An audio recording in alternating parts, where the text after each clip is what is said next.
अस्सलामु अलैकुम वरहमतुल्लाहि वबरकातुहू। एक साथी ने मसला पूछा है कि क्या थकावट की वजह से नमाज बैठकर पढ़ सकते हैं या नहीं।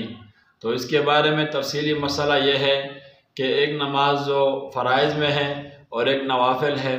फ़राइज़ के बारे में तो फरमाते हैं कि जब तक कोई ऐसी बीमारी या ऐसी मजबूरी ना हो कि आदमी खड़ा नहीं हो सकता, बैठ कर नमाज नहीं पढ़ सकते, क्योंकि क़याम ये फ़राइज़ में से है।